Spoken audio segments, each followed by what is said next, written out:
Big pass வீட்டில் ஓடிட்டு இருக்கிற அந்த அமர காவியத்துக்கு இன்னைக்கு ஒரு முடிவுரை எழுதுகிற மாதிரி எபிசோடில் முடிவுரை எழுதியிருக்காங்க.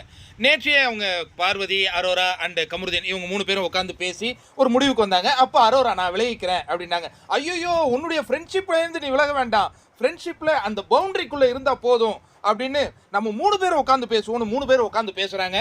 அப்போ அரோரா என்ன சொல்கிறாங்கன்னா, கமருதீன் நாமினேஷனுக்கு வந்தாலே எனக்கு கஷ்டமாக இருக்கும், நான் அழுவேன். ஏன் அழுவேன் எனக்கு தெரியாது. அதே மாதிரி அவனுக்கு ஒரு கஷ்டம்னா நான் அழுவேன். ஏன் அழுவேன் தெரியாது அப்படின்னு நீங்க நினைக்காதீங்க, அதுதான் நட்பு. ஆனா இந்த பார்வதி அப்படியா அப்படிங்கிற மாதிரி அவங்க சொல்லிட்டு இருக்காங்க. திடீர்னு வாக் அவுட் பண்ணி போயிடுறாரு கமருதீன்.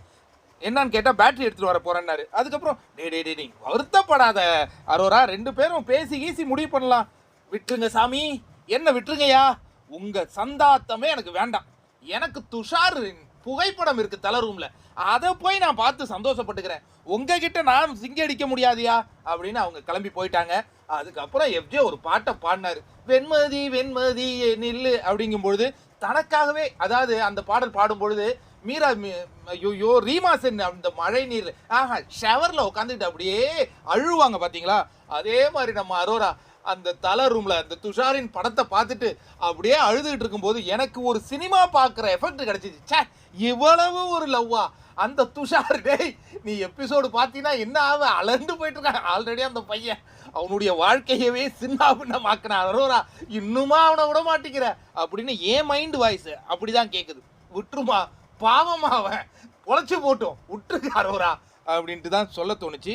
அதற்கு அடுத்ததாக பார்த்தீங்கன்னா வியானா வந்து சொல்றாங்க, என்ன நட்பு நட்பு நட்புக்கு மேலே கீழெல்லாம் சொல்லிட்டு இருக்கிறாங்க அரோரா, அதுக்கெல்லாம் இடம் கொடுக்காத பாரு, அப்படி இடம் கொடுத்த மடம் போயிடும் பார்த்துக்க அப்படின்ன உடனே அப்படியா சொல்கிற வியானா அப்படிங்கும்போது கேமரா இங்கே திடீர்னு ஃபோக்கஸ் ஆகி சாண்ட்ரா உட்காந்து அழுதுகிட்டு இருக்காங்க. திடீர்னு திவ்யா போய் கேட்குறாங்க, என்ன பிரச்சனை? என்ன பிரச்சனைன்னு கேட்குறீங்க? நான் உங்ககிட்ட வந்து பிரச்சனை பற்றி ஏதாவது சொன்னேன்னா?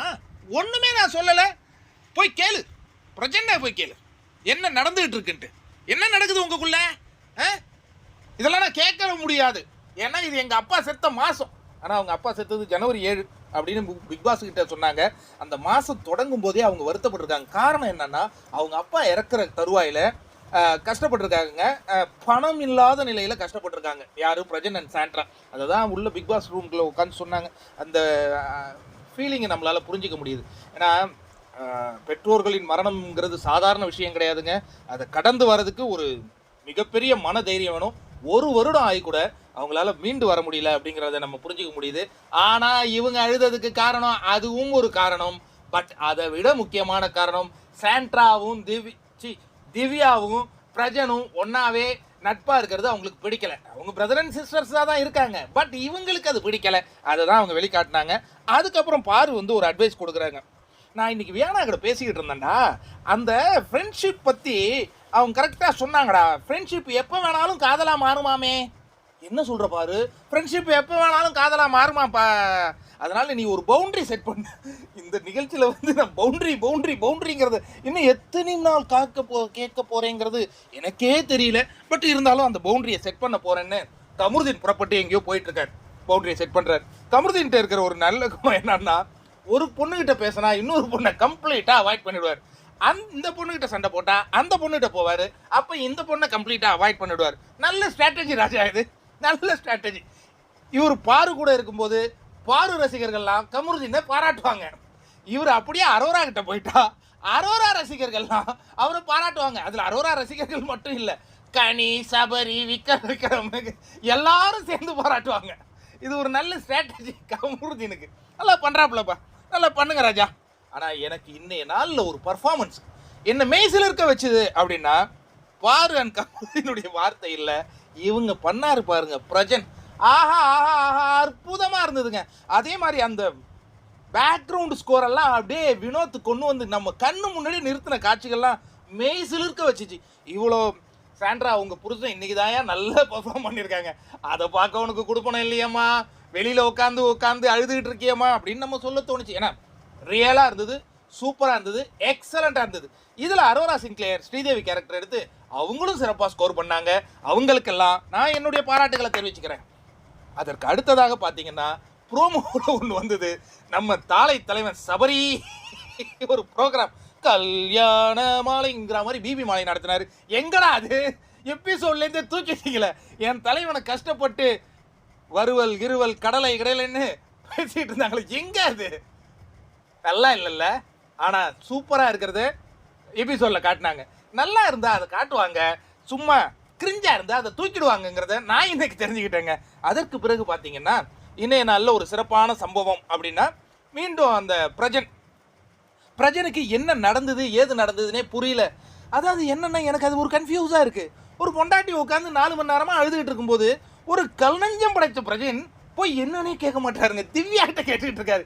யோ திவ்யாட்ட நீ பேசுகிற தாயா அவங்களுக்கு பிரச்சனையாகவே இருக்கு, அது வெளியில் காட்டிக்கல, அதுதான் பிரஜன் அவங்களுக்கு பிரச்சனை. ஆனால் இவர் என்ன சொல்கிறாருன்னா, அவங்க ஒரு கண்டஸ்டன்ட், நான் ஒரு கண்டஸ்டன்ட், ஒரு கண்டஸ்டன்ட்ஸ்க்கு கஷ்டமாக இருந்தா நான் எதுக்கு போய் கேட்கணும்? ஆஹா, இந்த தத்துவத்தை தஞ்சாவூர் கல்வெட்டிலே எழுதி வைக்கலாம் போல இருக்கு. இவங்க கணவன் மனைவி இல்ல, இவங்க ரெண்டு பேரும் சேர்ந்து கேம் ஆடுறாங்கன்னு சொன்னாங்கல்ல, அதுல பாதிக்கப்பட்டவர்ல பிரஜனும் ஒருவர் அப்படிங்கிறது தெரிஞ்சது. ஐயோ, இந்த கியூட்டான ரியாக்ஷனை தூக்கிட்டாங்களா எபிசோட்ல. அப்ப இதுவும் கிரிஞ்சா? ஆனா இது கிரிஞ்சுன்னு சொல்ல முடியாது, பட் நல்லா இருந்தது. ஐயோ, மனசாட்சியே இல்லாத ஆளியா நீ. அதாவது கனி எஃப்ஜே எது செஞ்சாலும் தப்பு, இந்த கோஷ்டி எது பண்ணாலும் அது உனக்கு கியூட்டு அப்படின்னு சிலர் மனசுக்குள்ள நினைக்கிறது எனக்கு புரியுது. பட் இருந்தாலும் காதலுங்கிறத நம்ம விட்டு கொடுக்க முடியும். ஆனால் உண்மையாலே பாரு வந்து கமருதீனை லவ் பண்ணுறாங்கங்க. ஏன்னா அந்த கண்ணில் நான் பார்க்குறேன். கமருதீன் பாருவே அது எனக்கு தெரியல, இல்லை க்யூட் ஆகிட்டே வராங்களே பாரு. கமருதீனை லவ் பண்ண இல்லை மேக்கப் போட்டுக்கிட்டு ஒரு ப்ரெசன்டபுளாக, அது கரெக்டு தாங்க.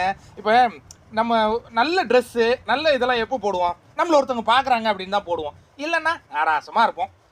அதுதான் காரணம் போல இருக்குது. எனவே நம்ம அதையும் கடந்து போவோம். அதுக்கு அடுத்தது தர்பூஸ் ராஜாங்கத்தை ஓப்பன் பண்ணுறாருங்க பிக் பாஸ். இதில் நீங்கள் பார்த்தீங்கன்னா ரெட்ரோ அண்டு மாடர்ன் சினிமாஸ் அப்படின்னு பேர் வச்சு அதை பிரிக்கிறாரு.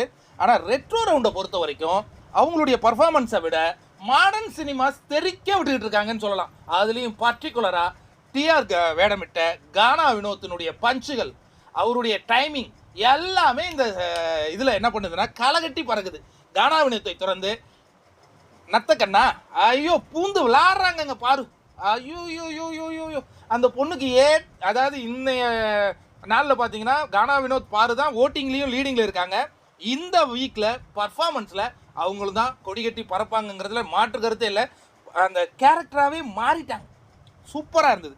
அதுக்கப்புறம் நான் ரசித்த கேரக்டர், நான் பெரிதும் எதிர்பார்க்கப்பட்டது எம்ஆர் ராதா கேரக்டரு. கொஞ்சம் ஆரம்பத்தில் டைமிங் வந்துக்கிட்டு இருக்கு, பார்ப்போம். தருமி கேரக்டரை எடுத்து அந்த பொண்ணு பண்ணுறாங்க. ஆனால் அவங்க நாகேஷ் படத்தையே பார்த்தது இல்லைன்னு ஒரு குண்டை தூக்கி போட்டிருக்காங்க. அது லைவில் பார்த்தேன். அப்போ எப்படி பண்ண போகிறாங்கன்னு தெரியல. அந்த ஒரே ஆக்ஷனை வச்சு பண்ண போகிறாங்களா என்னென்னங்கிறத நம்ம பொறுத்து இருந்து தான் பார்க்கணும். அதற்கு அடுத்ததாக பிக் பாஸ், எனக்கு ஒரு மிகப்பெரிய உங்கள் மேலே எனக்கு வருத்தம்.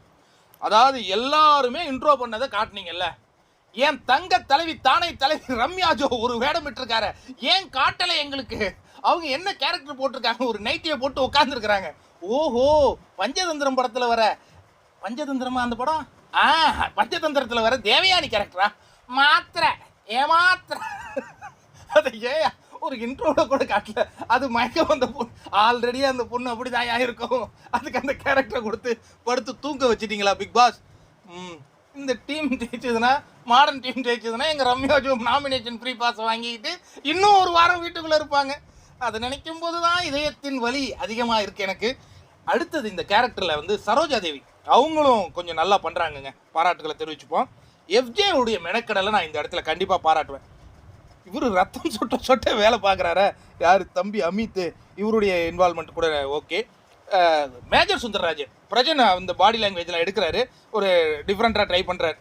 அதை தவிர்த்து ஏமி கேரக்டரை நல்லா பண்ணுவாங்கன்னு நான் எதிர்பார்க்குறேன். சாண்ட்ரா, அப்புறம் தில்லானா மோகனம்பால் திவ்யா சூப்பராக அவங்க பண்ணுவாங்கன்னு ஒரு எதிர்பார்ப்பு இவங்கெல்லாம். ஆனால் எனக்கு இன்றைய நாளில் மனம் கவர்ந்த 3 பேர் அப்படின்னு நான் சொல்லணுன்னா, 1 கானா வினோத், 2 பாரு, கமருதீன் ரெமோ, அது எப்படி வருதுன்னு பொறுத்திருந்து பார்ப்போம்.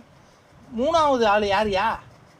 அதான் எம்ஆர் ராதா பண்ணணும், இது பண்ணுவாரா என்னன்னு தெரில. அவர் தான் தூக்கம்தான் முக்கியங்கிறாரு. அதுக்கு அடுத்தது ஒரு டாஸ்க் வைக்கிறாரு, அங்கேயும் ஒரு அதிரி பூதிரியான ஒரு நிகழ்வுகள் நடக்குது.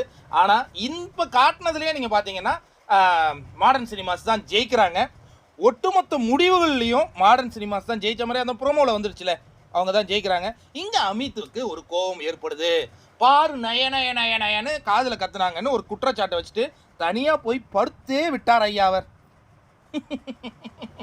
சரி, உங்களுக்கு யாருடைய பர்ஃபார்மன்ஸ்லாம் பிடிச்சிருந்தது கமெண்ட்ல என் கூட ஷேர் பண்ணுங்க.